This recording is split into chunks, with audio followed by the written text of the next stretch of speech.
பின் வருணவற்றில் எவை வெற்று கணம் எவை ஓருறுப்பு கணம் என காண்க. First one, a equal to X such that x belongs to n 1 less than x less than 2. Okay, x என்பது எதல இருக்குது? ஏழெண்களோட தொகுப்பா இருக்கு. அந்த ஏழெண்களோட தொகுப்பு தான் x.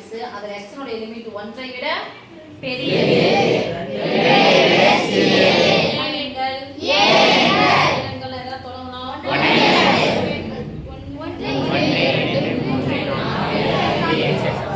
அடுத்த நம்பர் 2. ஆனா 1 ஐ விட பெரியது 2. ஆனா என்ன விட சிறியது? 2 ஐ விட சிறியது. நடுவுல எதனா இருக்குதான்னா அப்ப எதுமே இல்லனா காணோம். இது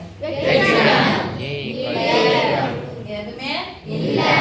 தீதார் என்ன காணோம்? இது ஏ ஒரு அப்படின்னு எழுதணும்.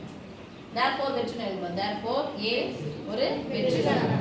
அடுத்து second one, b equal to 2 ஆல் வகுப்படாத அனைத்து இரட்டைப்படை இயல் எண்களின் கணம். அனைத்து இரட்டைப்படை இயலெண்களின் கணம். எதால வகுப்படக்கூடாது? என்ன படை? இரட்டைப்படை என்ன நம்பர்? அது ஜோடி இருக்கிற நம்பர். அந்த ஜோடி இருக்கிற நம்பர் எல்லாமே இரட்டைப்படை எண்கள் அனைத்தும் எதால வகுப்படும்? அப்ப வகுப்படாத எண்கள் எதனா இருக்குமானா? அப்பனா b ஈக்குவல் டு என்ன கணம்?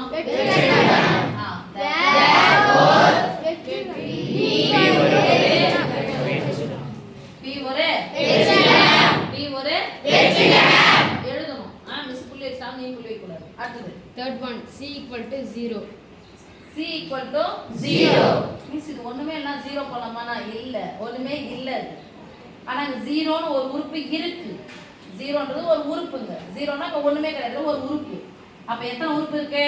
ஒரு உறுப்பு. அப்ப எத்தனை வெச்சினாலும் ஒரு உறுப்பு தானமா? ஒரே ஒரு உறுப்பை மட்டும் கொண்ட கணம் ஒரு உறுப்பு கணம்.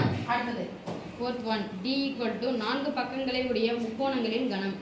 முக்கோணத்துக்கு எத்தனை பக்கம்? 3 பக்கம். எத்தனை பக்கம் கொடுத்துக்கறாங்க? 4 பக்கம். எத்தனை முக்கோணம் வருமா? அப்ப d ஈக்குவல் டு என்ன கணம்? 8 கணம்.